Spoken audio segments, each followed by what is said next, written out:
Welcome to Vital. I am Lady Wu. I have many of the crew with me this evening. Introduce yourselves, everybody. This is It's your Center. boy. It's your boy, Ready Eddie. Hey What's y'all, up? this Good is evening. This is Sheer. Black.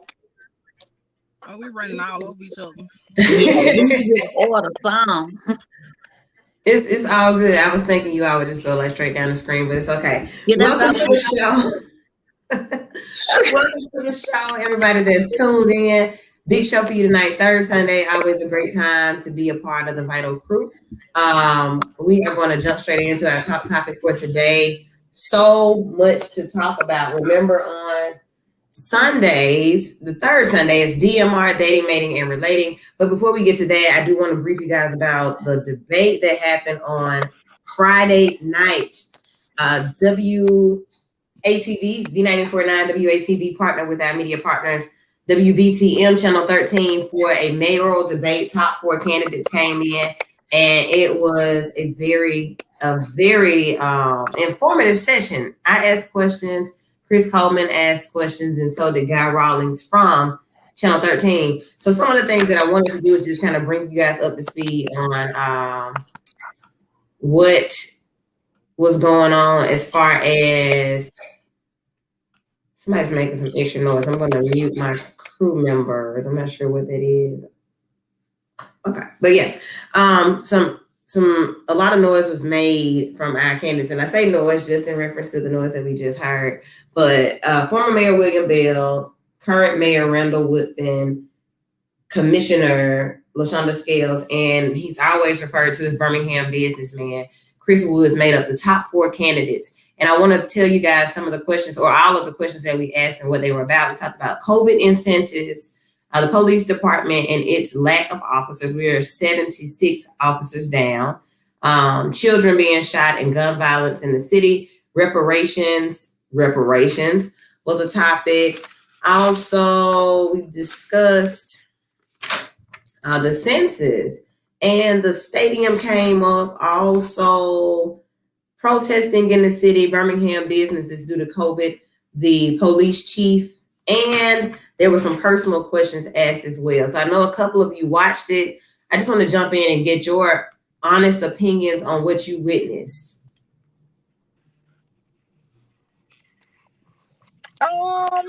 It was still a lot of pettiness to me. A lot of chaos. Is that the word you use? A lot of pettiness. Pettiness. Okay. I mean, but that's always kind of been A the lot of thing questions. within like Birmingham politics. Though we've watched it happen for years and years. Remember a few years ago, not a few, but a lot of years ago, when someone said somebody was a petty man, a petty small man, or something like that. Oh, that was Like Sandra they were. Little. She was in my district, and Uh-oh. She was in your district and what? she was in my district. She said that to Bernard Kincaid. I remember that vividly. Yeah, and like they were fighting on TV with Kincaid as well, I think, when he Yeah, was he in was the office. mayor at the time. Like it was real ghetto and petty then. So I think that's a trend with our politics in Birmingham. It's always some extraness, some messiness, some pettiness going on. Jacinta, what were you saying about what you actually witnessed? I just feel like questions could have been answered better instead of bringing up petty topics like, oh, he got an Apple Watch on. Like, just answer the question. Like, it could have been answered better. And it kind of like turned me off. Like, okay, here we go. Are you gonna answer the question or not? Yeah. So let's look at some of the things that were discussed.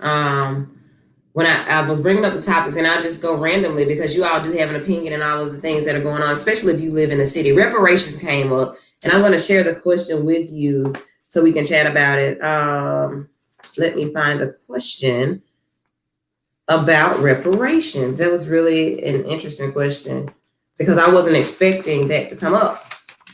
Like in 2021, we're still talking about Black people getting money back for pain and suffering, but I guess it is important to discuss. Where is the question?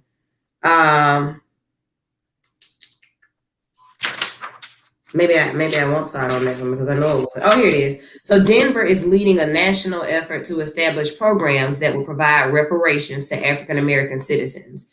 Do you see Birmingham getting involved in reparations, and where would that money come from? So, according to a poll, there were as I was reading these questions and just trying to get the feedback from what people heard and what they saw, they said that Scales and Bell answered the question best. Scales answered the question with talking about federal funding, and she mentioned Black people in particular because that's what the question was: how Black people. So she answered the question to a T and said, "I would focus on Birmingham as the civil rights home. This is where civil rights started. It's really important." Bill came in and said that he would invest into the Birmingham city schools and not take money away from BCS and make sure that children were able to read on the third grade level. So they both incorporated education and talked about the federal funding. So that's what those two said. The other two answered, but those were the two answers that were best according to the poll. So if you watch the debate, what did you think about their answers about reparations, or what thoughts do you have about reparations?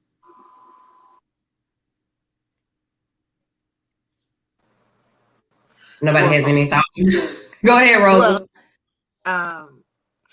God, I try to stay away from this, and that's why I had not been responding, because I'm very particular about my position in this arena. As far as reparations for us as a culture, yes, we deserve it no different than any other culture that was wronged. How we go about it, I think that's going to always be the quote unquote reason we don't get it, because no one can see a viable for it. Quite honestly, if they had to take in comparison the way some acted with the relief money, the PPP, if that gave you insight on what would happen if you gave a bulk of money to what is considered to be your workforce, you're out of a workforce. So really, do you believe that corporate America, capitalism in America, is really going to afford the entire culture of America the ability to say, nah, I ain't going to clock in today, because they're not sending their sons and daughters to Chick-fil-A to check us out. So it's in my opinion, it's not going to happen. It's going to always be a conversation that's going to trigger voters, because it's people like me that believe wholeheartedly we are deserving of it, Right. So I think it's always just going to be a triggering mechanism to get someone's ear, like, oh, let me see, and maybe you can get them on board with that. But I think we're owed it. I don't see a resolve on how we'll get it issued. Gotcha. Interesting perspective. Thank you for that. Well, you all speak up so that the listeners can hear you clearly over the air. Anybody else want to speak about reparations? The question was, Denver is leading a national effort to establish programs that will provide reparations to African American citizens. Do you see Birmingham getting involved in reparations, and where would that money come from? I hadn't thought about the effect it would have on the Black community until Rosa just made her point. Like, yeah, after seeing these people with these different loans that's been out, and the stimulus money we've been getting and stuff lately, like, nah, I don't really want to see it, because you can do what you want to with your money, but it was foolish. It really was. Okay. So I just want to add this, and then Eddie, I kind of feel like you want to jump in. When you think about reparations, this is the easiest way to break it down is repair money for pain and suffering. Yeah, I don't know what that looks like. People used to say 40 acres and a mule would be what the reparations were. 40 acres, where are they? And then a mule, what do I do with it? So like in 2021, reparations looks like 3 meals to each Black person. Like, what does it look like? Where would it come from? And why are we not able to have that conversation based on the fact that, yeah, people abused the system for PPP loans and stimulus money. But like you just said, Black, if it's their money that's given to them, you can do what you want to. Okay. Eddie, final comments on reparations, unless somebody else has something they want to add? Yeah, that's kind of my perspective, Woo, is that, like, if somebody owe you money, they just owe you money. At a certain point, I don't need to meet no conditions to get that money from you if you owe it to me. And Black folks are owed money in America. And I don't want it to be a paycheck. I want it to be something that's going. What white supremacy has done is created a big gap between what we have versus what we should have. So reparations should try to target that. I don't know. I don't mean people talk about like black folks shouldn't pay taxes or school should be free for black people. It's a big conversation to be had about how to lessen that gap, how to give black people the opportunity to catch up with their white counterparts. And I think that I'm more optimistic about reparations coming to black people at some point, because politics is just a bunch of old white men who can't see that, you know, the faults that white America have put on black people. They can't see past what it means about them if they accept it. And so as those old men continue to die out, as politics continue to get younger, as cities like Denver and other liberal cities start to implement plans and these politicians start getting on board with that, I think more cities are going to implement that stuff. And I think it will behoove Birmingham to look at those cities and those other programs to determine whether they work or not and what can happen. Because people always say, where the money gonna come from? Money come from where it need to come from when it's needed. That always happen in politics. They always show up when it's something that's important enough to somebody to implement it somewhere. I love that. Go in the back and print it out. Like print some money and give us make it. Like make it right. I mean, we do want our trees outside or something, like go make some money. Like make it. Copy paper, you got that, right? So listen, with the universal basic income, I know this is diverse a little bit. America can afford to pay every single citizen $2,000 a month with no sweat. None. It's been calculated. Research has been done to show that they can do that. They do that in Alaska. From the oil money, everybody who lives in Alaska get $1,000 a month, a universal basic income from everybody living. It's possible. And so you're not going to tell me that taking the 13% portion of African Americans in the country, if you can't afford to do something for them. We're not going to have that. Here we come, Alaska, right? Go. $1,000 a month because that's what I deserve. I mean, that's what you owe me. Yeah, I'm on the way. Yeah. All right, so let's move along to another question that was asked. I actually asked this question. New census data shows that Huntsville is now Alabama's largest city, growing around 19% in the last decade. However, the population in Birmingham is shrinking, dropping 5%. This impacts the city's revenue. As mayor, how will you turn it around? So according to the poll, and of course, I'm sitting right there listening to these answers as well, Scales won this question as well. She answered simply by first saying yes. Okay, that was her first answer, because remember the question says, it talks about the shrinking and what would happen. What would you do? So would you? Yes, is what she says. She says, I would make Beham the place where you live, learn, and earn. So she hit on really quickly how she would address each of those: living here, learning here, and earning here. What the living looks like, what it feels like in your neighborhood. Is it safe? Is it clean? Then learning, I would invest in education, or because we don't invest in education, we are losing people. And then are you able to earn here? Is the cost of living reasonable? Are opportunities available? So boom, she answered the question, she won. Second person to answer well, they said, was Mayor Bell again, former Mayor Bell. He said 10% of people who weren't counted need to be recounted. There needs to be a recount, and we need to challenge the numbers and invest in housing and education. So basically, both of them gave a very similar and structured answer about education and housing, what it looks like, what it feels like, and is it worth it? We lost, we're losing people, and we lost to Huntsville. How do you all feel about that first? Being from and living in the Magic City, which was the biggest city in Alabama. We just lost to Huntsville. We just second. How you feel? What you think? Their officials are listening more. Basically, a lot of people, I know a lot of classmates of mine that have moved to Huntsville, and they brag about it. And I just see it as their governor, or mayor or whatever. They listen to them. There are more business opportunities that are there in Huntsville. A higher cost of living. But people have better jobs in Huntsville than they do in Birmingham. I don't know. Birmingham has a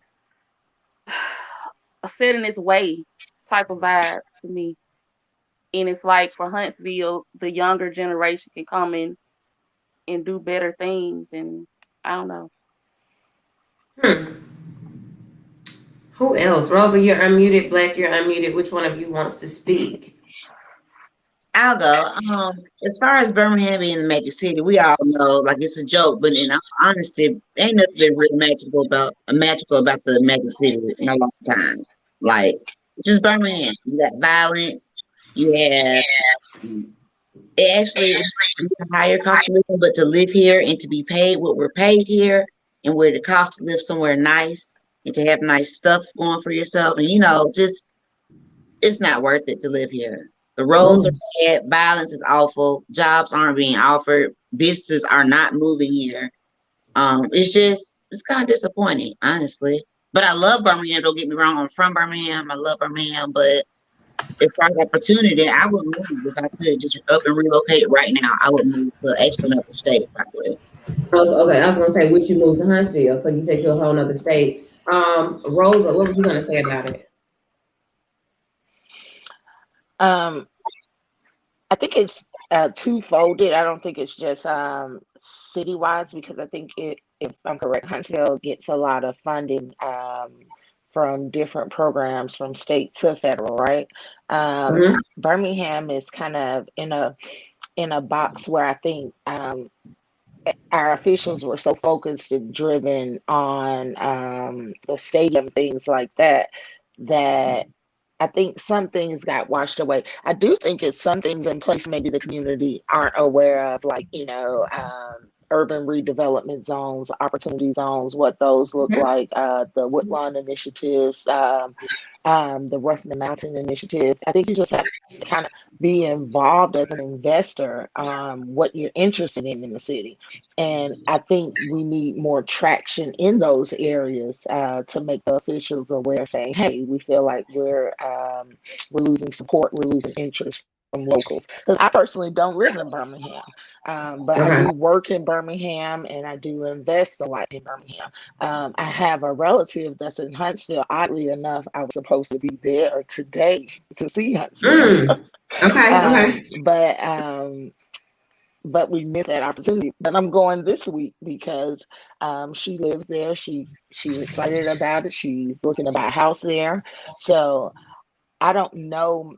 I'm not per se from Birmingham to say, hey, I know the roots of what happened. I saw this grow. I am a relatively young investor starting, just in the last few years. So I have seen some growth. I have seen some opportunities, and maybe that's because it's benefited myself and my tribe, right? But I do think it's just from a lack of not knowing. It's not broadcasted. It's not like, hey, come here and get involved in real estate. Hey, come here, get involved. We've got, an entertainment district that we're trying to build up. Hey, come here and move to Woodlawn where your child will be a part of this program. We don't see much of those type of benefits. Basically what you're saying is Birmingham is not promoted the way that it should be as the Magic City, as a growing city, as a thriving city. It's not being promoted that way. And we're the home of the World Games. This is true. And I wonder what that would look like. So in the debate, of course, we didn't really have a chance. I guess we could have. We did have a rule saying that, hey, if they didn't answer the question, you can ask for, them to expound. But when it was answered, I kind of was like, well, okay, you said what you said, and I heard what you said. But that's about the census and how we lost people. Then the World Games did come up. Then some other things did come up about what's happening. But the promotion of the Magic City, if people live in the Magic City and they feel like how Black feels, or they feel kind of like how Santa feels, where it's like, well, yeah, I mean, it's home, but but that excitement about Birmingham, like, yeah, this is home for me. Birmingham is booming.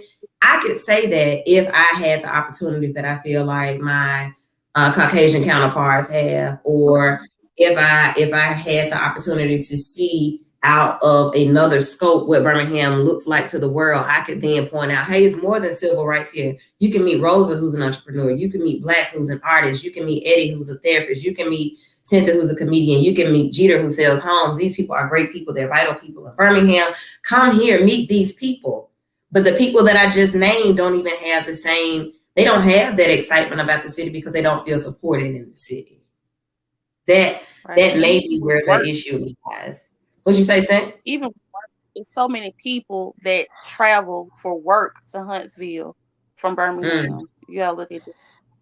It's I mean, you do have the so many. Arsenal, you have Redstone there, you have some other things that would bring people there. You got the Space and Rocket Center there, but you have some things like that here as well.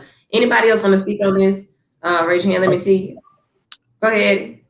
I think Huntsville has been the epicenter for engineering and a lot of things like that for some time. But if you go back and look at like articles from the last 2 to 4 years of Huntsville, it's new real estate opportunities, new investment, new jobs coming to Huntsville. Even Huntsville, Alabama was, I don't know where that's at now, but was supposed to be hosting the Space Force.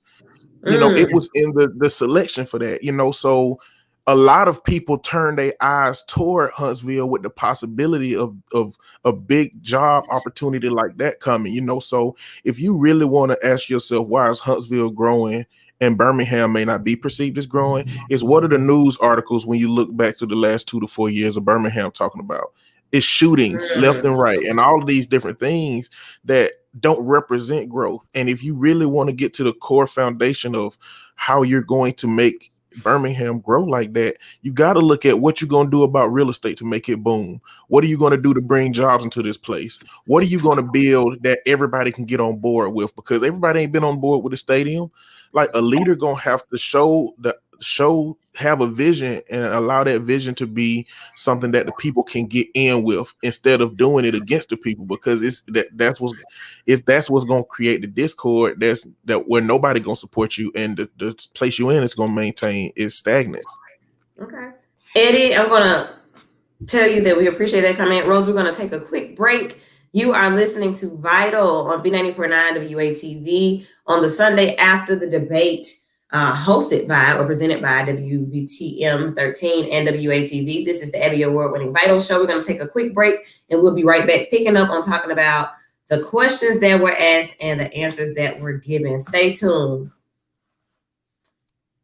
And we are back. It's Vital Part 2 right here on B94.9 WATV. I am Lady Wu in the virtual studio with me tonight. I have Black, Jeter, Ready Eddie, Sant, and Rosa. We are just going over the questions and giving our answers and opinions on just a couple of them, you guys. So, Rosa, before we went to break, you wanted to talk about Birmingham compared to Huntsville and what this census has proven. What you think? I think we also have to take into account what our new workforce looks like, what our new leaders look like. They are social media frenzies, right? They are young Americans that are going to college, that are living their life, and are very influenced. Huntsville just snagged a social media gold mine. They have the Real Housewives of Huntsville. Of course, it's a Love and Marriage draw Huntsville. because, Yeah. something weird like that. Yeah. So I watch this reality TV, girl. I ain't watched that one yet, but I intend to. see, you Baby. intend to, but I'll watch it. imagine how many young people are thinking like, oh my God, that's my way in. And those are the people we need. Those are the people that are renting apartments. Those are our basic workforce. Then you have your level up managers that are thinking outside of the box. Let me reach out to a company with my resume. Will you move me to Huntsville? So I think the target market is what's growing Huntsville, because I don't remember who said it, but Alabama politics is old rooted in whatever it's got to grow, right? Yeah.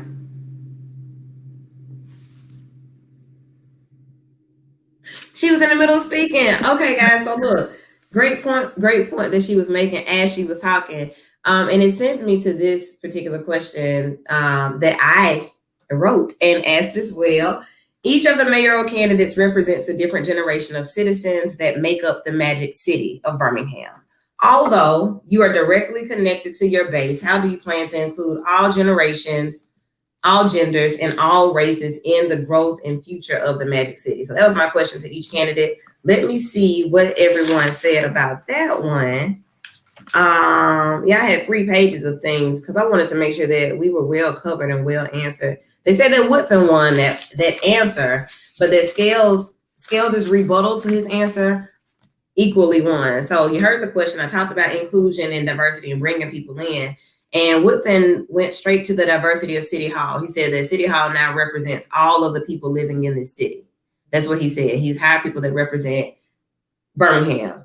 Scales came back and said, I recognize a lack of diversity and inclusion in City Hall. She said, whereas a lot of these people and department heads were Black women and people that are familiar to the city and experience, you've come in and most of these people are young white people. That's who the city heads and leaders are. She said it, like she just was straight out with it. So that totally discredited what Woodfin said about a diversified City Hall.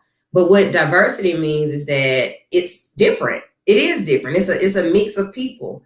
But what Scales is saying is that, yeah, it's a mix, but you mixed in way more white people. You brought your people in, and now that's the look of Birmingham. That's what's running this chocolate city. Bell did come in and answer that. He actually answered my question. He says that, hey, we have, when I was in, we built Tech High, which is now known as Innovate Birmingham. We built senior citizens living to make sure that our elders had somewhere safe to live. And we also invested in the workforce. He talked about things that he had already done, but the question was, how do you look to include and get directly connected to other generations? So for us on the panel, let me ask you in a different way. Do you think that any of these candidates embody the spirit of everybody? What could y'all thinking? I can see Scales doing that, especially on a social media platform. Because if you want to be real, with the streets are talking, what she said, that's how the streets are. You have mostly white people pulling the strings, and the younger generation, we don't want that anymore in Birmingham. We want more people to listen to us that are in office. We want more of us in office. So yeah, she said something that the streets are hitting on as far as Birmingham. Who's pulling the strings, who's behind the scenes, what's getting done for certain people in the city, who's mostly coming back in the city. Are we afraid we're going to get driven out of the city? So I mean, for me, it's her that spoke truthfully about it. And gets on social media and talks about it. Okay. From what I can tell, the streets love Scales, from what I can see. Like even Vito has been promoting her and posting her lives and when she out and about and stuff. Like, it shocked me. I was like, what? Okay, that's positive. Okay. But I do like her though, because and being on Vital and One Spirit and different radio shows with you, like I've met her before. I like her energy then. That was like 10 years ago. Okay. Anybody else on that one then? Eddie? The reality is nobody can represent an entire group of people. The question is, outside of the group that you represent, how intentional are you being about connecting with the groups that are not like you? If you are a man, how intentional are you being about connecting with women? If you are younger, how intentional are you being about connecting with the older generation? If you have straight privilege, how are you connected with persons with disabilities? Like, I don't know what these candidates are doing in their off time, but how much people are going to connect with you is how intentional you're being about connecting with them, and not just looking from your perspective of how you think they must feel, because that don't work. You actually got to talk to the people in those situations to figure that out. But you got to be intentional about it. Okay, Rosa, being Wow. intentional, I like that. Excuse me, I loved his answer. Wow, that was perfectly said. I think to piggyback on that, you have so much rooted tradition, not to be, nothing against Miss Scales, but I think when you hear her, it's such a common, it's not a name you can say, hey, I've heard of her before. I'm familiar with her. And you're able to lean into tradition. I think it's going to be absolutely cool if everyone takes the Eddie's mindset and says, hey, I know I'm drawn to LaShondra because of this reason. She went to my high school. My grandma know her. She was on Vital. She was in so many places. But if you take yourself and put yourself in a position to ask, how does she actually benefit? Is what I'd be interested in knowing, because I do see her name a lot of places, and sometimes it's positive, sometimes it's petty, sometimes it's negative. So I'm not certain what her platform is. So I don't want to get used to hearing who I know her from, or what's comfortable, right? I think we have to get in a phase of being uncomfortable to know what we need opposed to what we like. But we are, we're still that era of fillers. So I need to feel good while I'm doing this. So I don't I know. got you. Okay, and see that's the purpose of a debate. It really gives you that insight to, oh, okay, cool. I didn't know he felt like that. I didn't know she spoke like that. Oh, I like the way he answered that. That is the whole purpose of a debate. So for those of you that did not watch it, viewers and Vital, if you did not watch it, you can go back and watch it right now. It's shared on my page at Lady Wu. It's also shared on the WBTM page. It's all over because it's on YouTube as well. But you can go back and actually see their answers. I want us to just kind of jump around a little bit. I told you some of the other questions were about gun violence and children being shot. And what I'm going to do right now is just give us a rundown. So you all take mental notes of what I'm saying so that you can come back and say, now, what now? So it's COVID incentives. Bill won that, according to the people, by talking about exactly how he would incorporate, and he knew where the money would come from. The question reads that Alabama has one of the lowest vaccination rates in the country. Many cities and states are offering incentives for people to get vaccinated. Do you think Birmingham should use incentives to increase vaccinations? And if so, where would that money come from? That was the first question. And they say that Bill won by saying that he knew exactly where the money would come from and exactly what he would do with it day one. In second place on that one, they say that Woodfin did respond well with talking about the American Rescue Plan. So Bill won that one.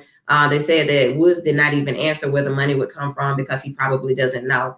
And I don't want to discredit anything that any of the candidates said, but we're going to keep it moving. If you get an incentive, that's good. Will you get the shot? Show of hands. Only mine went up. So, okay, 2. Okay, so 3 out of 6. The other 3 say, I don't really care about your incentive. I ain't doing it, or either I can do it without. So the 3 that didn't raise your hands, tell me about your thoughts about the incentives for the vaccine. I mean, when you offer me something to get a vaccination, like that kind of like made me like, why? Why you want me to get it so bad? What's in it? You know what I'm saying? Like I just don't trust it right now. I don't. And even though they're saying that getting the shot will prevent spread of COVID, you still got people who have gotten vaccinated who have COVID. And the Delta variant, like it doesn't actually protect you from the virus. So you still not giving me a reason to get it. I just keep keeping my hand sanitizer on me and social distancing because I don't really like being around people for real anyway. So okay. Who else is that? Sant and Rosa. What do you all think about this incentive? Will an incentive push you to go? And does it depend on how much it is? If it looks like reparations, no, still? No. I want to be transparent in the thought that for me, it's a hard push to tell me that this vaccination is free and incentivized when I've watched a cold, I've watched the flu every year. I've never watched this amount of mass push, so it's concerning and alarming to me. And I want to be more educated about it. I don't know, so no, I'm not comfortable enough to say that I want it.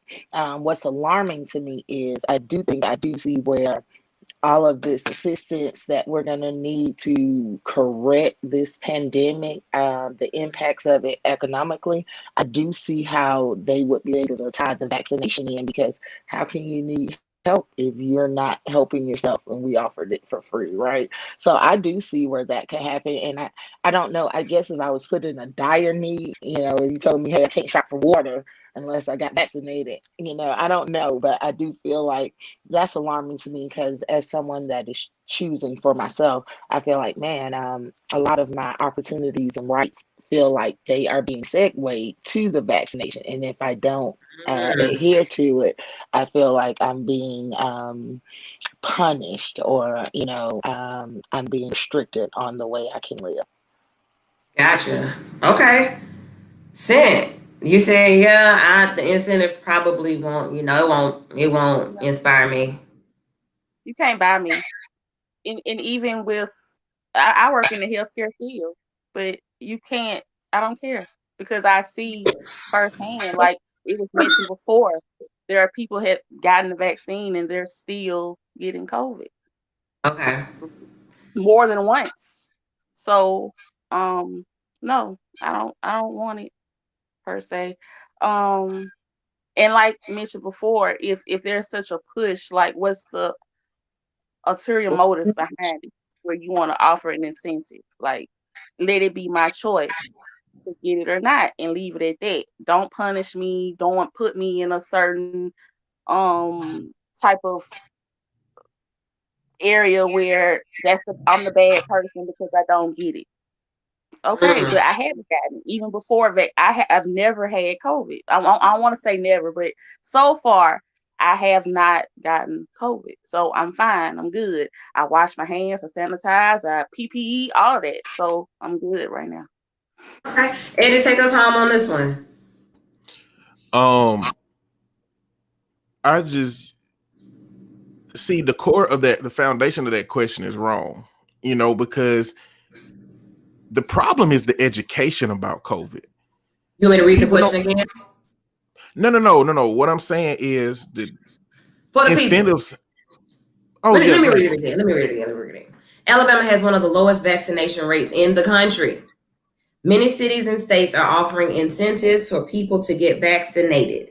Do you think Birmingham should use incentives to increase vaccinations? And if so, where would that money come from? So, from my perspective, the issue ain't about the money. The issue is that people are declining any reason to get the vaccine because of miseducation.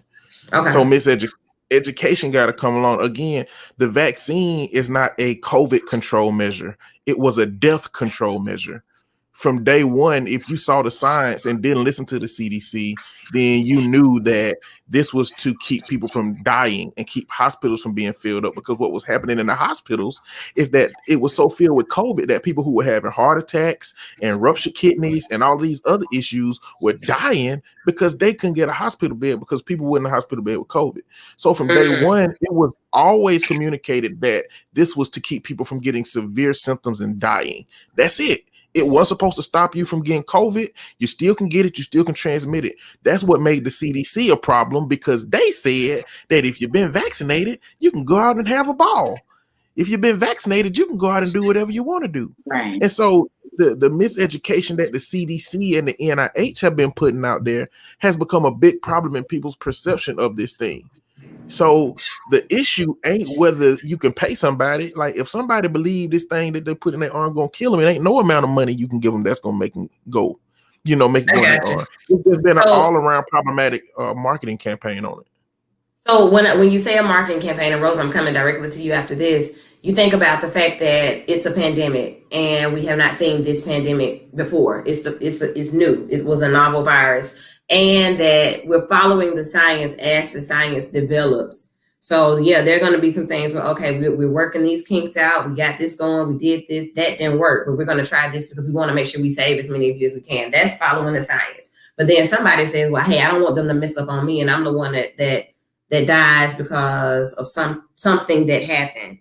So yeah, I get the distrust, but I want to reiterate, as somebody who did get the vaccine with the incentive of, yeah, if my parents and my grandma can die because I go over there and I sneeze, that was incentive enough for me. I want to get what I can to guard myself from y'all, because y'all don't want it, and because you don't wear your mask and you never wash your hands and you nasty anyway. Your baby over here licking the shopping cart, and you out here touching doorknobs that somebody put their whole butt on. I don't want it. I didn't want to get it. So I said, well, guess what I'm going to do? There's a study coming up. I know that I have asthma, and that was my thing. If I get COVID and I got asthma, I might die. I didn't die though. So when the opportunity came about for me to be able to get the vaccine, I got it because I had already had COVID. I didn't die from that. And I'm like, so if this vaccine kills me, I'm going to die. I'm going to die, but I'm going to get it because I don't want to die ignorant. I don't want to die in ignorance just because I was tripping because y'all been nasty. That was my thought. So I did it before I even knew what it was. I knew that, hey, this is an opportunity for a Black woman with all these underlying things to go and get this shot. And I've been fine ever since. Now, if I die after this, we're going to say that it wasn't the vaccine. Okay. All right. Rosa. You and Eddie led into a great thought that you actually hit on. With the education piece, you said that the vaccine was thought to provide the ability for you to free up hospital beds. So, it was to stop deaths. I would say that, it just leads, it makes you think, well, why wouldn't the officials say those that have high predetermined issues, like, whoa, she has asthma, like older people who have upper respiratory issues? Why aren't we saying, hey, these are the people who should get the vaccine first, right? Because this is going to mitigate them from dying. What it is a mass push. And I do understand following the science. I understand everyone's position. Hey, no one wants to be a guinea pig.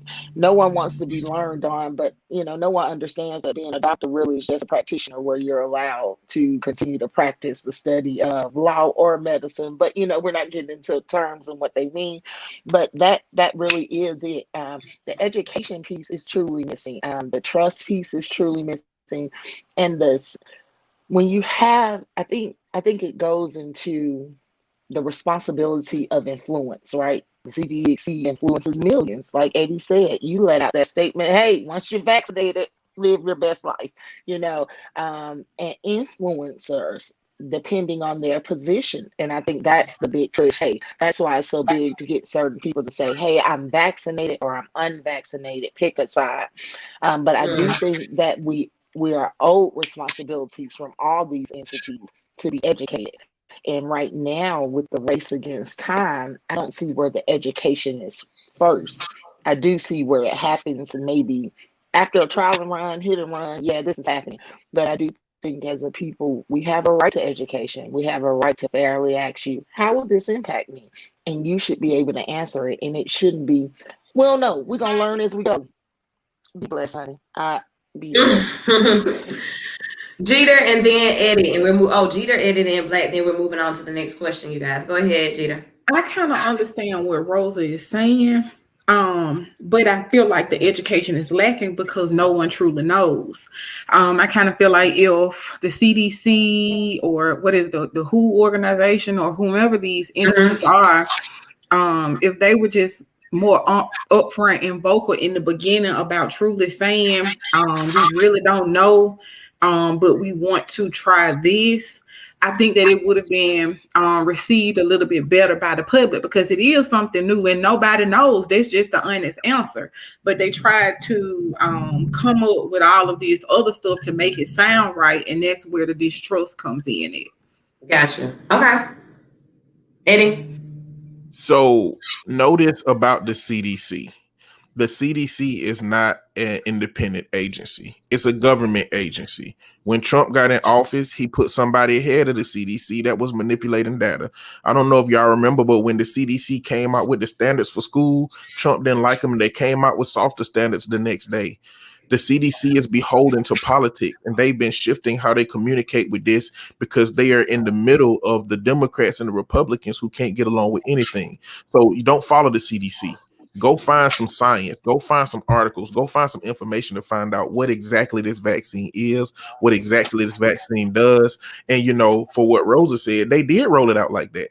First, it was for the elderly, and then it became for the military, and then it became for school and healthcare professionals. And then it rolled out to the people who just common citizen very last. They rolled it out over time. I think it's hard for us to conceptualize because over our lifetime, this is the first time that something like this has happened. The last thing was the flu in the 1920s. And I feel like if social media existed and the technology to create a vaccine as fast as they did with this one in the 1920s, it would look the same because, again, it was about trying to keep people from dying. It just so happened that this is the first time this done happened. And as a people, humanity, we can't just believe that something invisible can't come here and wipe us out because it happened almost every 100 years. It happened in 1920, it happened in 1820, and here we are in 2020 saying that, oh, we can't let this vaccine take over our lives because we built an economy. Like something gonna kill all of us at some point if we don't get on board. Because again, because of how people are responding to COVID, the next disease that show up where if you walk outside, the eyeballs blow up. I bet people gonna be taking the vaccine then. It's convenient right now that because we see it. That's what I'm saying. Because we can't see it, we can say, I ain't taking the vaccine because this, but like something can show up, y'all, that can destroy us. And we got to be aware that that's a possibility for whatever reason it come up. And some people are smart enough now to create solutions for it. I mean, you just got to do the research. Right. That it may happen that way. So Black, take us out on this or wrap us up. I hear what everybody is saying about the vaccine, how important it is. I hear what you're saying, Eddie, about the CDC and doing my own research and all of that. I even heard Juvie say, vax that thing up. That's why I don't want to, because you're going way too hard on the Black community getting this vaccine. Like, since when y'all gave a damn about us? For real, like you're going so hard. But again, my mom has it, my father has the shot, my sister has it, and my daughter has the vaccine. But I ain't going. So look, just to close it out, because I hear you and I understand. I do understand and have I believe in people having their own opinion about their own health. I also believe in the social responsibility of protecting others. And Black, you said what you do to protect yourself and others and from yourself. I wear a mask, I wash my hands, I stay out the way. Cool. I do want to add this part to the conversation though. Schools are back open. And as far as I know, I have a child that's in public school. No COVID plan has been sent out and no virtual option was presented from the beginning, which kind of makes me have an issue with all of this because it appears that our children are being almost used as test dummies. They do encourage parents to get the vaccine for them. However, we're going to send them to school anyway. My daughter is keeping up with COVID numbers in the Birmingham City school system. The Birmingham City school system has not sent home anything, or each individual school has not sent home anything saying this is what's going to happen if and when we find out that we have cases in our schools. So let's think about this. And we're going to go into something different. If child goes to school and child comes home and parent is fine, parent has been at work, child doesn't show symptoms for 2 days, but child passes COVID to parent. Parent has gone to work and now parent has polluted work. They've polluted the grocery store where they went. They polluted their auntie's house that they stopped by after school to pick up the book bag that they left yesterday. So all of them are infected. And then they go to an event for a quick minute where it's a birthday party and they still haven't found a testing site. So they've infected other people. And according to all science, the Delta variant is very much contagious. It's more contagious than the original strain. So we go and we do all of this not knowing that we have COVID yet. And then we finally get tested and damn, now we got COVID. And we've gone to all of these different places and interacted with all of these different people. And they've gone home and they've interacted with all of their people because we're wide open now. The world is open and we don't care about the incentives, or either we've been vaccinated and we forgot that we can get it again. And COVID is still here and it's still killing. So that's the cycle that's happening. And now I kind of feel like it's being infiltrated through our students. So before we go to break, on everything that I just said, what are your thoughts about the role that children are now being forced to play in COVID? Because if you decide that, hey, my child isn't going to school because y'all don't have any measures in place to make it make sense, and then your child flunks a grade, what happens? Like now it's turning into a bigger situation. What do you all think about that? I think it's just Eddie, then censor. Go ahead, Eddie. I just think that's just the politics of it. Even Ivy came out and said, "Oh, it's a narrowly focused state of emergency in Alabama, in order to remove red tape from hospitals. But make no mistake, won't be no closing of no schools. The reason that schools closed down the first time, because even though children weren't getting COVID and having problems in the hospital, the reason was because they could spread it amongst the adults. And so it makes Right. absolutely no sense for COVID to be still where it is and for kids to be able to go to school and still have that same dynamic. This is the political part of it. This is the part where these governors who are trying to be reelected are saying that, it's going to look bad for our campaign if we, don't cater to this base who are saying they're not going to take the vaccine and they want our life to look like it's supposed to look. It's a problem.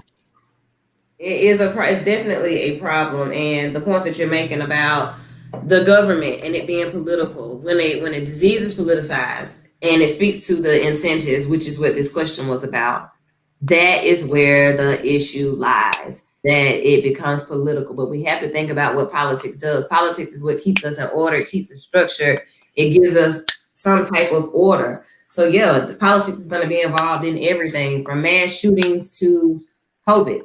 Speaking of shootings, and we're going to keep it moving after this because we are about 10 minutes from our next break, maybe a few minutes. This year, well, no, that's not the one. This is the one.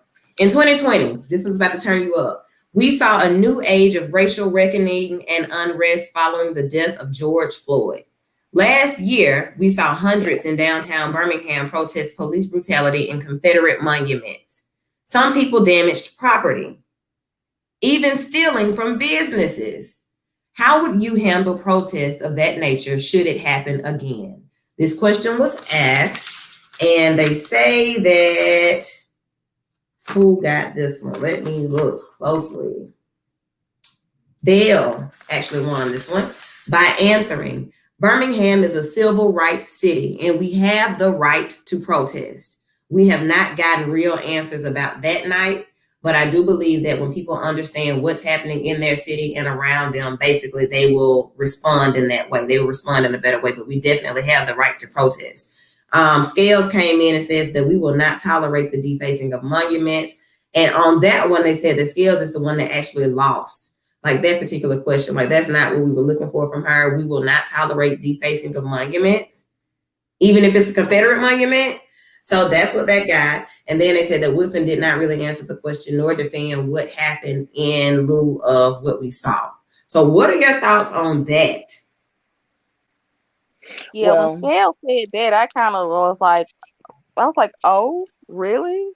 You feel that way? I did like Bill answer the best when he said you have the right to protest. You look at Birmingham and the history of it, with the civil rights movement and everything. And so to hear Scale say, we're not going to do this, we're not going to tolerate this, like this is a different era. This is a different people. So people will react in a different way. And it was kind of like, yeah, I kind of did the side eye when she said that. Okay. Rosa. I think that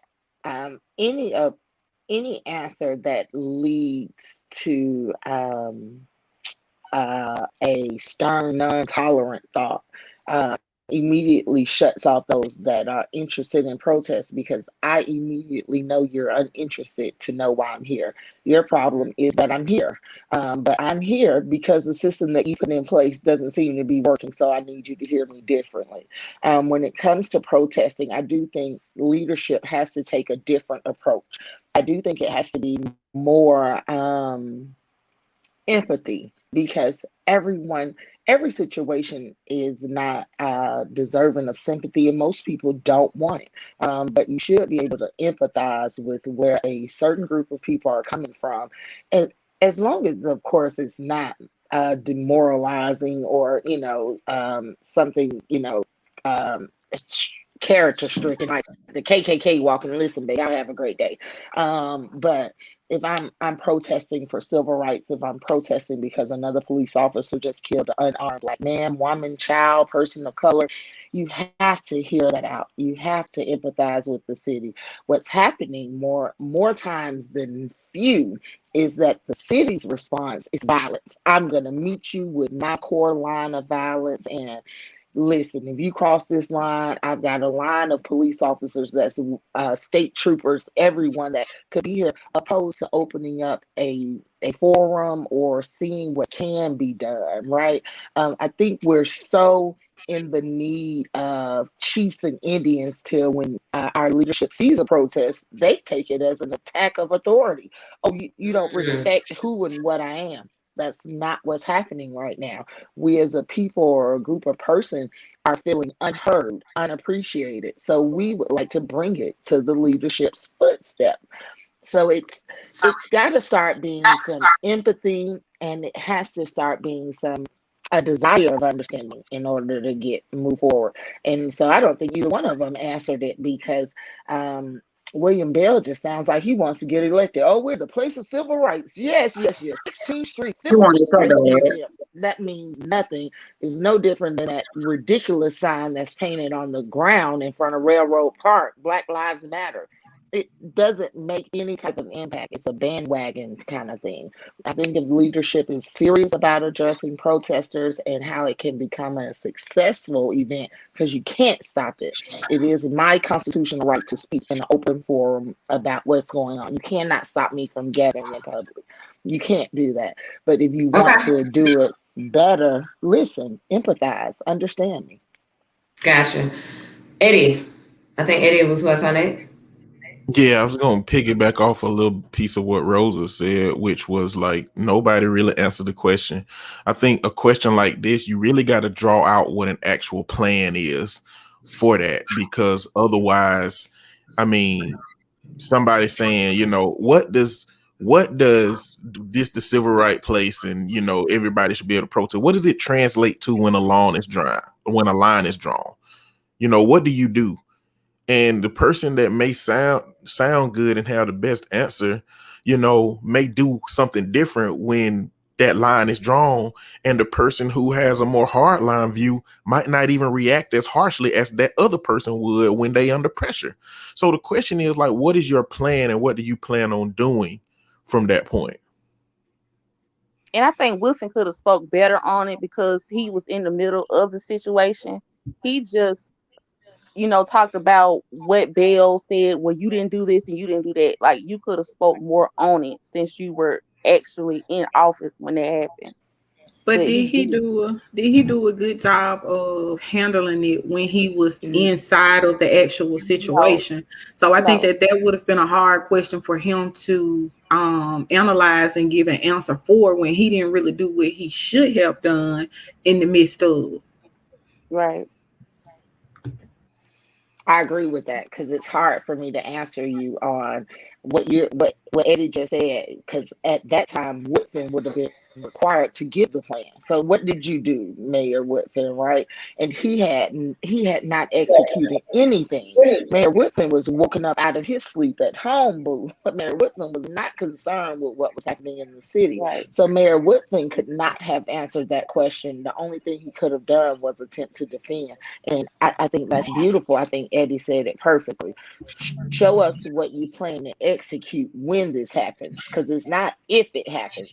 This will happen in your city. What do you have in place for the safety of the city and the citizens? That's what Eddie's telling you. Hey, tell us what we can hold you accountable to because this is your plan of execution. We can read it, we can see it, you can stand on it and stand by it. That's the answer. Show me a But with plan of that, execution. even though he didn't have a plan, I'm pretty sure he knew that this question was going to come up in some debates. So he should have been coming up with, okay, I'm running for this office again. Let me come up with a plan in case this happens again, because it's going to happen again. There's going to be some more, you know, uh, police versus black men getting killed. It's going to happen. So you should have took that time to say, this is my plan if it happens again. He didn't do that. He just I just expected more of an answer from him since he was in the middle of it. And what you can do with a question like that is take accountability and responsibility. It might not look like the proper thing to do during a debate, but a lot of people will respect you taking ownership of what happened, when you were in it, versus you deflecting from what everybody knows or everybody just has a perception of your role was, because I'm sure nobody know exactly what happened, and where his mind was at and what was going on with him. But like, he's not giving us an opportunity to know either with a question like this show up and he don't speak on his experience from it. Mhm. I agree with you, Eddie. I feel like if he had just owned up to his part in it, it would have rolled over better. But since he just kind of rolled over the whole question, it just wasn't a good look. Mm. And of course, Woods, he was just like, Yeah, I told you, was it last week? I never can make out anything that he's saying. okay. Even with the business aspect of it, he was just like, well, and I was like, okay. Yeah, he's on, and I'm sure he's a good businessman. I've never had any dealings with him, but I'm sure he's a good businessman. As far as a mayoral candidate, I'm not really sure. And I noticed when they were introducing him, it was the businessman, the businessman. I'm like, that's all you have to offer? Well, yeah, that's kind of all he has to offer. That's kind of how he always runs, even in previous races that he's been a part of. That's kind of what he stands on. And I don't know why somebody who has a business background wouldn't do that after Trump's success, from all of the people who I could claimed that not they get it wanted to out. support him because of his business person. I don't know why you wouldn't market yourself like that if you're a businessman running for an office. Well, that just may be a a smart bad move to make. look, though. Now, Eddie, being that, okay, so Trump was elected and he was elected as a businessman because they felt like he had a business sense. But look at all of the turmoil that was created by the businessman. I just don't think that that's something that I would run on at this point. Mhm. But the problem is Realistically, Trump's business is being a con artist. That's the problem. realistically, outside of the Black culture and very few in the Black culture, not many people are upset with Trump. That is a song being sung in our culture, right? In white America, they think Trump did an excellent job. In business America, they think Trump ran the country like a business, and so I don't What think it's a business though, bad. Rose? No, you honestly, if you look at it from a fiscal perspective, if COVID had not been released or whatever happened to it at the end of Trump, no matter how mad people were with Trump, those people storming the White House, all of that, Trump would have stood a better chance to get in office opposed Okay. to his response to a pandemic, because that's outside of business. If Mm-hmm. anything morally took the sight away from Trump, but for everyone in America, that was so. I talk to people all day, and you're like, really? Like, their thought, people are excited that Trump hasn't been impeached and can run again. Like, it is like a conversation that is got huge traction. So I don't think it's a And I bad think marketing thing to say I'm the businessman, because Birmingham Trump ground, that resonates with some. But I think with and Trump Wood, even did. with I the think business questions, he didn't answer it in a way where you can believe in him to do that in a business aspect. He didn't really have an answer, even with the and business Trump aspect. Trump did run it like a business, in terms of the nationalism, in terms of, all of this stuff we helping other people do. We need to not focus on that and focus on us. Like with business, you focus on how much money the business can make. He just focused on how much America can be America. The issue is that the goals of white America ain't the goals of Black America. So the things that he was doing to make America what white people believe America is not in the best interest of Black people. And so the thing is, what is a businessman good at? A businessman is good at figuring out where you can make capital. So if you're in a city where your capital is struggling and you're not knowing where money come from, then maybe it takes a businessman to do that. But also, to be a Black businessman and a successful one, you ain't no Trump. You are 10 times better than a Trump. So if he's actually a successful businessman, depending on the needs of the city, a businessman might be what's needed, but not a businessman that can't speak to the issues that's going on at a debate, though. That's you got to do some lip service for that, man. At some point, you got to be able to say the stuff that need to be said to get yourself in that position. And hopefully it's genuine. Hopefully it ain't just to say it to get there. Yeah. Well, Well, that's all we have for on that. We're gonna go to break real quick. We'll be right back. Okay. Bro, what we supposed to do without Woo? babe, we finna come back from break and talk about somebody's relationship. Open the book and tell me the last topic, babe. Let's do something. Look, she gave The me show like, has to Don't go on. anywhere. We'll be right back. wrap it up. Me? Blake said, me? You want me to do that? Baby, don't treat me like that.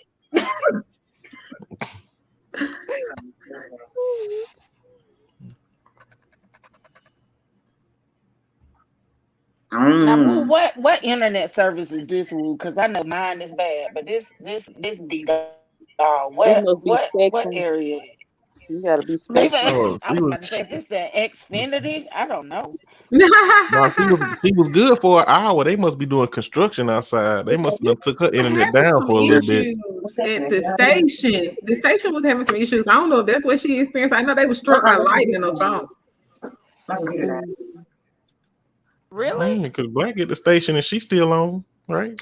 Yeah, but I just know that they had some issues earlier this week. I thought they had fixed them. Oh. Her computer died. Oh, her computer died. Oh. Okay, see, it's not even the internet. Okay. She knew her That'll computer was do it. gonna die. I apologize, Spectrum. I'll pay my bill.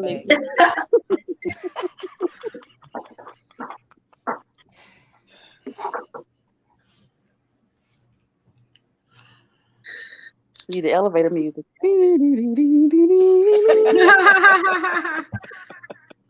I know that's right. What a soundtrack for Vita. It's supposed to play during that right there.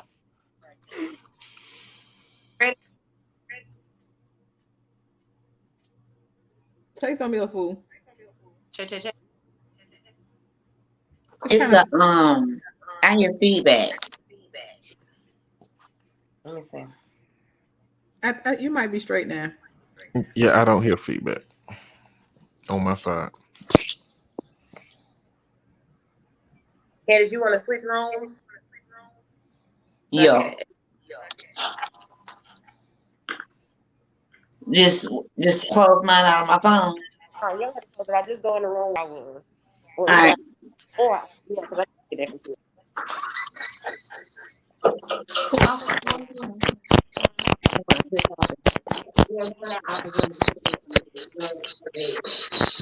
Oh, it's real feedback. I'll be right back. Editing game finna be strong. Well, oh, okay.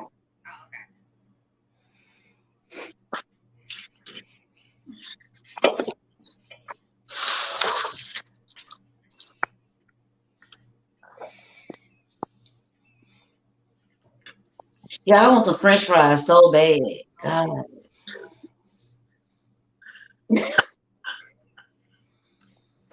Donald.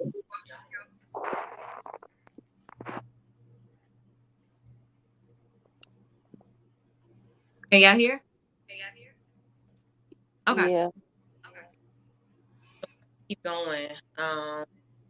Picking up at 107.54. All right. So this is right here. Who is in the studio, the virtual studio, and I had some technical difficulties on my end. Make sure you always take your charger no matter where you go. But we are back. Third Sundays are for DMR dating mate. Talk about tonight, and I just want to ask them. Does anybody have anything that has dating, mating, and relating that you want to discuss or that you've seen want to discuss? I have a few things, but I want to you guys. I can't turn my camera back on. it's been a lot of stuff going on, and I don't want to do it. I don't want to open up a can of worms right now. Like you have to be in the right space sometimes to talk about some stuff. That's where I'm at with it. Like if I start talking, I'm gonna get mad again. So somebody else can go ahead and crank it up because I still have some stuff on my spirit. All right. Anybody, something that you've seen or something you've heard as far as relationships go where, hey, I gotta this. Is Woo breaking up for anybody else? Yeah, Or is it just me? Yeah, he- You breaking up pretty tough, Woo. Like every third word is missing.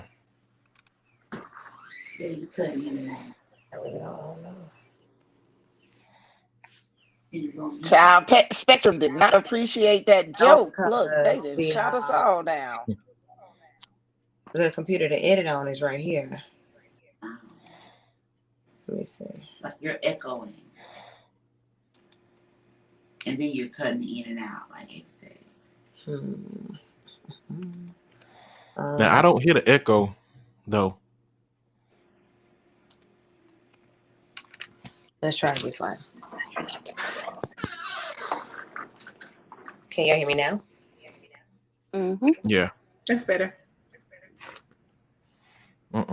She muted.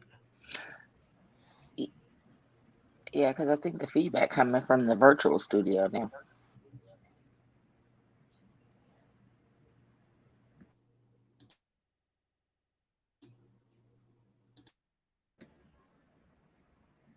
Y'all, these folks don't get me. I was supposed to cook breakfast. Ha ha ha ha. Can you hear me? DoorDash Waffle House. Can you all hear me? Say something else, Woo. Can you hear me? Yeah. Yeah. Yeah.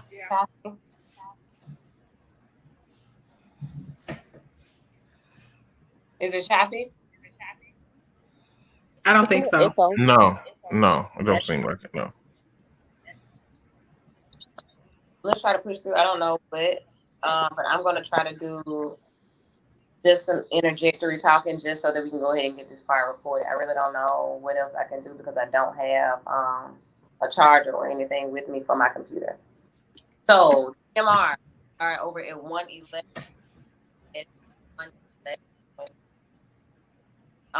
Welcome to the third Sunday DMR Dating, Mating, and Relating. Y'all, it's a big group on Facebook. Go ahead and DMR Dating, Relating.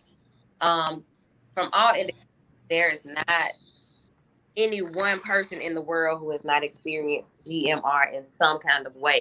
Relationships with intimate partners, relationships with family and friends, relationships with coworkers, dating, going out on dates, having parties, marriages, whatever. Everybody's done this in some form or fashion. So there's so much to talk about. I want to jump straight out and talk about couples repairing or healing after infidelity and cheating using Cardi B and Offset as the example. Y'all ready for that? Let's do it. So definitely message that Cardi sent or that Cardi Offset her husband about from where he had cheated, and basically now do you all feel that couples can ever recover after infidelity? most certainly they can recover, but I don't know how to begin to tell you how to recover because all my relationships honestly have been toxic. I can admit that. I see what they are. I see what we did wrong, but I cannot tell you how you recover from being cheated on because at that point I'm just like, we got a problem. Okay, Rosa. So as you get ready to prepare to speak, Rosa, Black admits that her relationships have been toxic. Every last one. Every last one. Wow. Okay. I do think you can recover from cheating because it's a trust thing. It's twofold trust, in my opinion. I think if you've had a partner that has felt the need to cheat, if it's really your partner, it's something you need to discuss, because what were they missing? What did you guys miss to communicate where that happened? I do think that it is also a limit. You know your own standard. Maybe you're not the type that can work through it, but I do think you should be adult enough to tell someone ahead of time, like, hey, this is my position on this. And I don't think you can say before it happens whether or not you can get past it, because it's so many circumstances. Baby, I got to know so much about this before I'm like, yeah, you get a pass. The first one's on me. Mm-mm. Let's talk about it though, because I'm a talker. So let's talk about it. If I get up and walk out of here or slap you with this ice, that depends on what we say in the conversation. But we're going to talk about it. Exactly. Because I be choosing violence. So I don't know how to start out this conversation to be like, as soon as I feel like you lying, I'm like, see, now you play so much. And I asked you, I gave you a chance, and you still playing with my emotions. So now I'm fixing to hit you. I need to know how to better handle that, because it's the lie for me in my face. You continue to lie in my face, and that's the thing that I've been coming in contact with. That's why I say my relationships have been toxic. Not that I've never been cheated on. I've had somebody have 2 kids on me, and I've tried to get past the baby. I can't. Like, give me an adult and willing to work with me through it. And I find that there aren't a lot of men who can have that conversation fully devoted and honest in it. That's my problem. And I think it's mostly today it's based on the forgiveness of it. Like, I'm showing you that I'm sorry. I'm showing you that I'm, doing whatever it takes. But behind the scenes, are you actually communicating and talking about it? Like, this is the problem. Why did it happen? Where do we move on from here? It's not that. It's just like a show to say, oh, we're back together and we're working through it. But no, you're not. You're not really talking about what the baseline of why I cheated or why I come back and cheat again. It's an underlying issue, and people really don't want to talk about it. It's just we're a happy family on social media, and that's it. It looked good. Yeah. So I Oh, go ahead, Gina. well, I don't know. I got a couple of different perspectives. Mainly because I'm probably not a talker.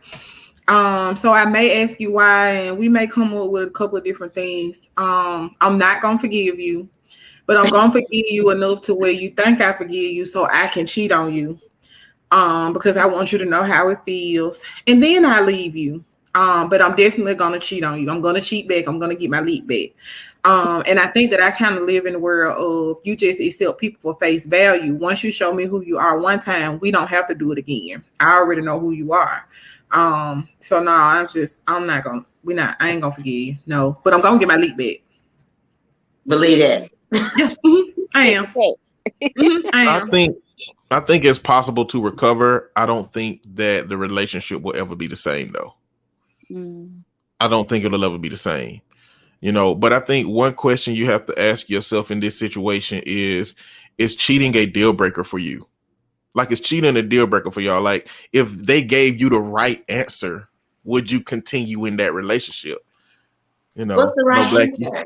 Well, I'm saying you're saying that if they say the wrong thing or lie, then you about to throw hands. But what if they tell the absolute truth and they tell you everything you want and need to hear in that moment? Okay, so don't tell me what I need to hear. Tell me the truth. Don't tell me what you think I can handle. Don't tell me what you want me to know. Tell me the open, flat, honest truth. Period. That's all I ask. I can accept the truth. It's the lie that I can't accept. Then, because I feel like you think I'm stupid because you keep trying to run it on me.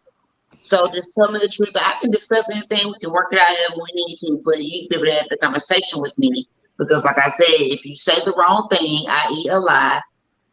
But how do you decipher, Black, what's the lie from the truth? Like, how do you know if they lying or they actually telling the truth? That's kind of something that you're going to already have built up as a perception in your mind, right? I need to prove. Let me see your phone. Okay. And being this age, and okay, let me see your phone. I don't see the point of us still having to do it. Right? What you got, Rosa? Because I know I'm in a safe place and no one else is here but us six, right? I'm gonna tell y'all about my friend, right? And my friend was married once, and she accepted that her husband cheated on her. My friend accepted it, knew that her husband cheated on her to the point where when her husband was cheating, my friend would, speak to her husband and say, "Hey, I know where you're going, and you need to be back at home by 6 o'clock in the morning." My friend and her husband had a relationship to that magnitude of understanding. So cheating in their relationship for my friend was if you slept with someone that she didn't. If you slept with somebody different that wasn't aware, right? And now, mind you, setting the scene, my friend met her husband when she was 16. They got married when they were 21. He was 8 years older. She was really young, right? So, but what Wu said was Cardi B and Offset, rich people relationship are different than Yeah, middle class America's relationships. Let's be fair. So economics does play a part on what we can see, and cannot accept. So before you guys go in on my friend and how crazy it was, and ain't y'all business what her husband did, how much money he made, but just know the money was there, and she was okay with, sir, if you going out, that you make better a not let the difference. sun beat you in. So you have to understand what is cheating in your level of relationship. What are you willing to accept? What's the benchmark? Because for some, it's cute to go off in public. Oh, you cheated on me, but I'm gonna come on home tonight. Where you going? It's just a scene, and it's only because the public has made it feel like, oh, I have to do this. But my heart still want to be with Eddie, and Eddie is around here doing the monster on my house. No, no, no one cares except for what the perception is, because the wife, is okay. Eddie and I have an understanding. Yeah, he gonna go get a sneaky leak. He ain't gonna spend the night with her. He gonna be back home by 6 a.m. and I can deal with that. So it is a different level of cheating perception based on your standard of relationship. You rich, middle class, poor people. Right. You People you got look at lights off right Beyonce. now. Yeah. You look at Beyonce and Jay-Z, with how you say economically. Beyonce had everybody ready to leave their husband, but you was still with Jay-Z. But you could sell these records to say, I'm a strong woman and I'm not gonna take this and I'm gonna leave my man and I'm gonna beat him and bash his windows out and walk around with a baseball bat. No, Beyonce stayed. And they're building this we have this perfect relationship. We went to therapy, we did this, did that.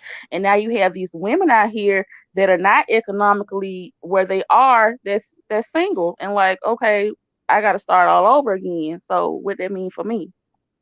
I So promise you, it's Listen, easier ma'am. to forget somebody when you ain't struggling. Like, money does matter. Yeah, we're not leaving Jay Z saying ever, whatever. We're And not. he, but you Yeah, got your own money, Beyonce. But Tyrone, But Tyrone cheat, baby. Go get your trash bag and get out of the house. so this I'm is, sick of may I you. say, honestly, it is a different life for those that have money because our concerns are different. It is it it's so hard to describe, but if you've ever gotten an opportunity to witness someone that has true financial freedom, you're a millionaire.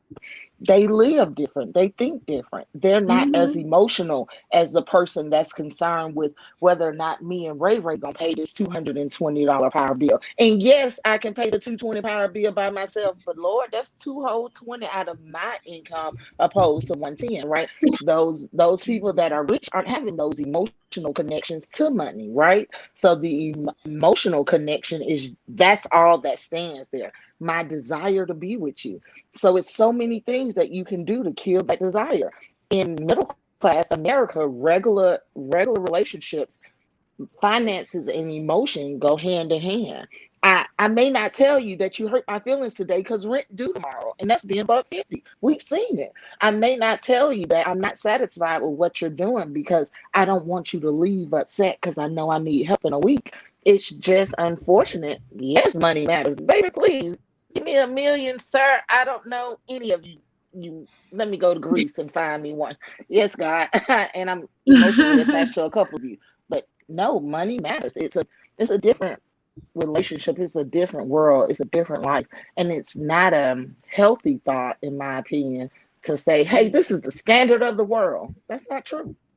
So from the response that people like Cardi B that give to Cardi B and Offset, it would seem that most people think that cheating should be a deal breaker. Like, do y'all think that cheating should be a deal breaker? No. What you got, Jeter? Well, I was gonna say Dan Black. that's kind of left up to the people in the relationship. What may work for me as a deal breaker may not be the same standard for Black or Rosa. So that's not. I just think that's not a question that pertains to everybody in the same way. It's based on an individual and a case by case basis. Yeah, what Jeter said, it does just depend on just the details. Okay, it's just case by case basis, like she said. I mean, because like I said, I've been in a relationship where I've been cheated on before. Actually, had 2 children on me, and I stayed. Sitting here now thinking about it and have thought about it, I was really crazy. I should have been able to get a check for that. But I should have left because that wasn't worth it, worth my peace and my sanity. Now, the person always now, if they cheat, I can't say if I would or would not forgive them, or if I would or would not stay, because I'm not currently in that position. It just depends. Okay. So But I let's move into it's easier to stay when you got a little paper pushing you, to stay. let's move into a mental health piece of the conversation. So in the context of infidelity, what have y'all done, or like what do y'all say to people who have been cheated on, who may either be considering leaving or may be considering staying? Like, what's y'all input with y'all's experiences to that situation? What you got, Jeter? Well, I'm gonna say what I'm gonna say. That's just the kind of person that I am. But what I have learned is relationally, you have to allow people to do what they're going to do. Mm-hmm. I can give you a bunch of advice based on how I feel, but at the end of the day, grown people are going to do what grown people are want to do. It doesn't matter what it looks like to me, mentally, emotionally, physically. It's based on you as a person and how you feel. So my best piece of advice is you have to do what's best for you. Now for me, being a friend, I don't want to go on a continual emotional roller coaster with you. So if your man cheat on you and we have a conversation about it and you choose to stay with him, if he cheats on you again, I'm sorry, but I don't want to hear about it. I will say, then Rosa. as far as for me, even with just relationships and cheating and everything, what I've accepted in the past, when I had to go back and think mentally and heal and everything, I had to think about why I was accepting something like that. If somebody cheated on me 1 time, 3 times, why did I accept it? What is it in my past or my childhood per se that made me say, okay, I'm looking for this certain attention, or I'm trying to say, see me, I want to make it better. When I moved away from that and forgave what I needed to forgive, then I looked at it totally different. I'm not going to accept it this time. I'm a totally different person. I'm not the same person that I was when you did this the first time or the second time. It may take me 5 times for me to realize, okay, hey, this ain't it and I can't fix it. But like Jeter said, everybody is different. So you can't just say, well, I did it, you can do it. No, it's not that way. What you got, Rosa? It's twofold. I want to make sure I understand the question, Eddie. So when you say what is the impacts of the mental health of cheating, are you asking those that stay, or are you asking, from a cheater's perspective? I want to understand the question. Whatever input you want to give. All of us have had some kind of mental health, psychological experience with cheating, and just so whatever input you want to give in the context of this conversation. I think I totally feel that the mental health of cheating happens well before the cheating happens, right? Because something has impacted you to feel the need that you will cheat, right? I think that mentality had already grown before that moment you chose to cheat. I think it's an untrue statement to say, I didn't know this was gonna happen. I just saw it, and I ain't never felt like this before. And that was the one. The angels, the heavens open. I think mentally it is a disconnect, because I don't like the term brokenness, because it implies something is wrong. But I do think mentally it's a disconnect for those that are able to answer that question before it happens. Yeah, I accept cheating. It's a disconnect with you. Oh no, I won't accept it. It's a disconnect with you, because until that particular situation has happened, you don't know mentally how it's going to impact you, how you're going to move forward. But I can concretely say I believe that you've already been mentally impacted to gear you up to be a cheater. You've already been mentally impacted to gear you up to accept cheating. So one of the two things have happened prior to the event. And then mentally, you had to think about the person that's wanting to participate in the cheating as well. Like, I know this person is married, I know this person is in a relationship, but hey, mentally, there's something that I need to do this to disrupt this whole relationship. So it's kind of like it's kind of difficult. Yeah. I Because mean, they're really. I I've mean, been there where I've been the person that knew a person was in a relationship or whatever, and I still did what I did. But I had to realize mentally it was something there that I was looking for, and it drove me to the point where I didn't care. So now I'm a different person. I'm like, no, that's not right. Now that I've accepted it and forgave, I don't want that aspect of what I needed mentally at that point. So okay, now it's different. we're gonna go to Black, then to Rosa.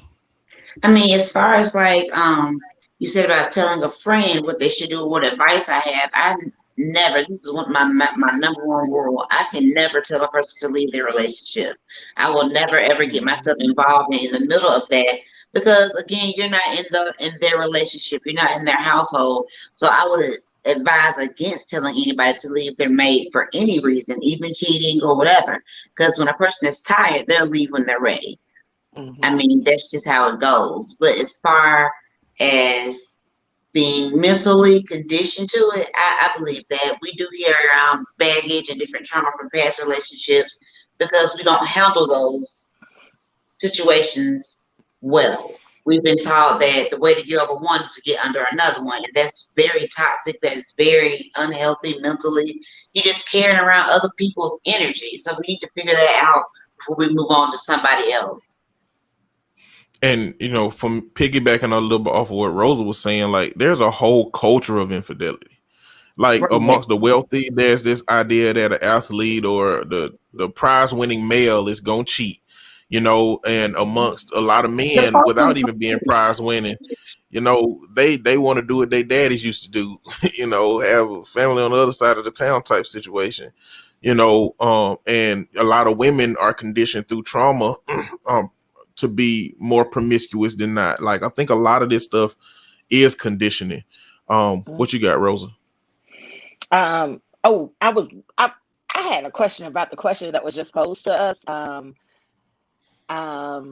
Is cheating, is it really cheating if no verbal agreement has been established? I have a question about that. So I'm so sorry I had raised my hand then. I didn't want to shift gears until he was ready, but Well, I I had a think question about that. the situation that you talked about with your friend, like that's an open relationship. I mean, it don't sound like they made it formal, but like it's No, essentially they an was open legally relationship. I mean, married. no. What I'm saying, Yeah, you can have an open marriage you too. can. I'm just saying, Hmm. like it's a conversation that can be had if that's going to be the case. Versus I think the essence of not having the conversation directly is one of them things you're not supposed to accept. And you're not supposed to say you're going to be okay with it. You're not supposed to be, it's not a deal breaker. In our culture, we're supposed to say cheating is bad. And so right now, nobody can say that. But I think that's the essence of it. Like it's a conversation that can be had that can really define what your relationship is and isn't. What you got, Rosa? So this conversation is only relevant if we are dealing with a monogamy style culture. If you live in a polygamy style culture, this conversation is irrelevant. Not necessarily. Okay, explain. Not necessarily. The reason is because you can still cheat in a non-monogamous relationship. You can still cheat in a polyamorous relationship. The essence of a non-monogamous relationship is being open with communication and communicating to the person what you got going on, pending the rules that you have. There are some relationships that in non-monogamy that have don't ask, don't tell, policies and whatnot. But if you are doing something deceitful and behind another person's back, it is still cheating, and even in those relationships, because the essence of those relationships is that you got to communicate to your partner about what's going on. You know, I could see that. So the cheating is not necessarily what you're describing is a distrust factor. Hey, I sent you to every day at 5:30. We're supposed to be meditating together, but I find out that you over here listening to rock and jazz with someone else. You're cheating on our relationship, right? In the most, sense of what you're describing, right? yeah, I think in a monogamous relationship, the essence is it's under the undertone of your relationship is that anything you're doing behind the person's back with another person that's meaningful is cheating. I think in a non-monogamous relationship is that, anything you do can be cheating if it's behind the other person's back, pending y'all's rules. Again, if you gotta, like, a lot of people treat non-monogamy like it's a free-for-all. Just because my partner said that we can do things with other people, I can do things with other people and not tell them what's going on. But that leads to big problems.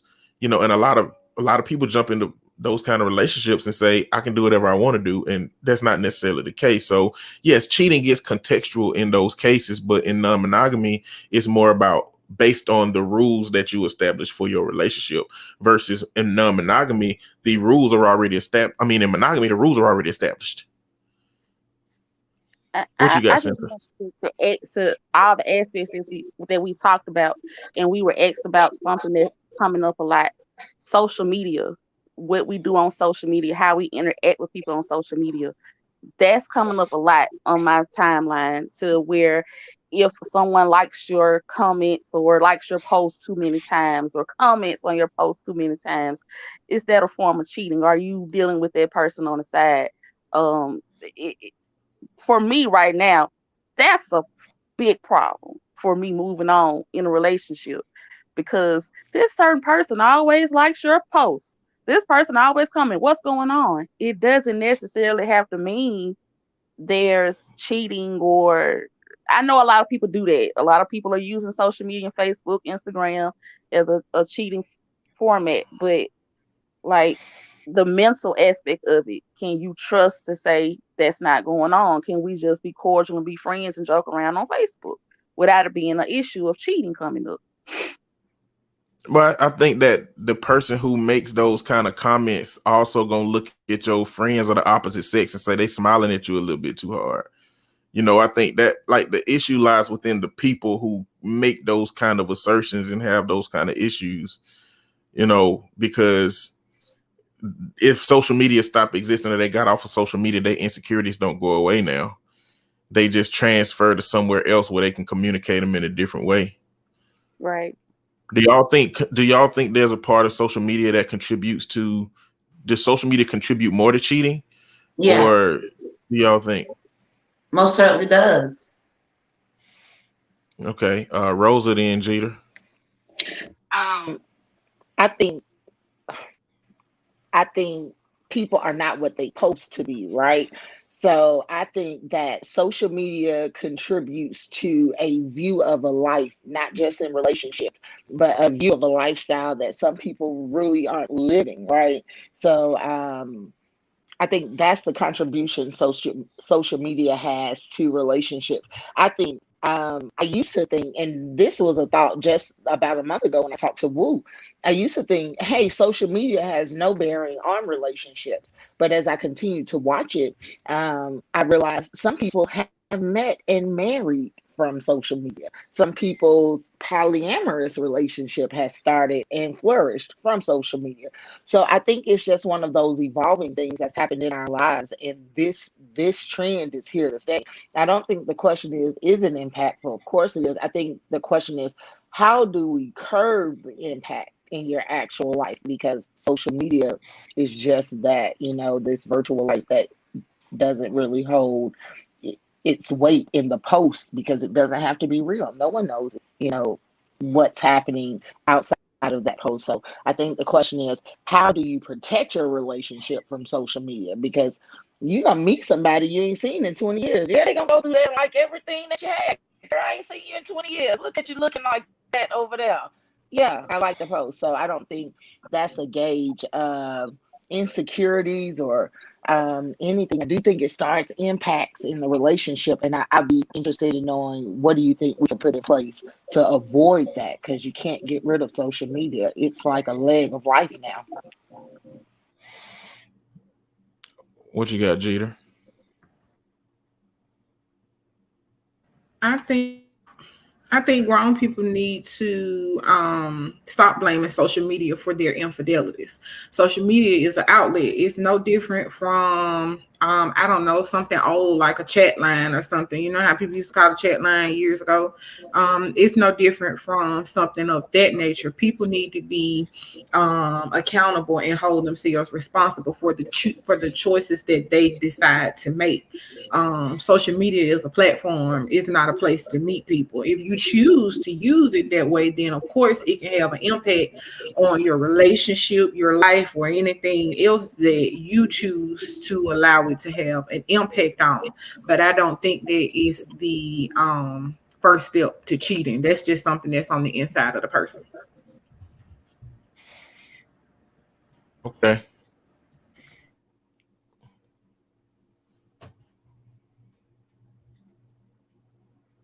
Can't hear you, Woo.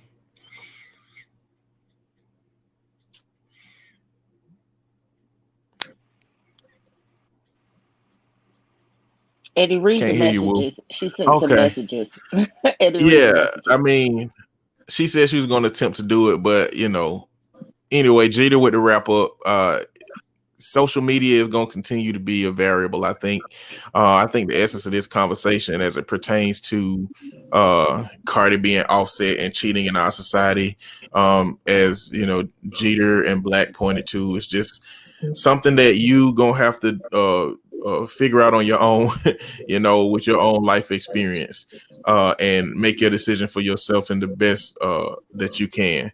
But with that being said, we're gonna wrap up. Y'all check out Talk Tuesday with Woo, and appreciate y'all for tuning in. Thanks, everybody.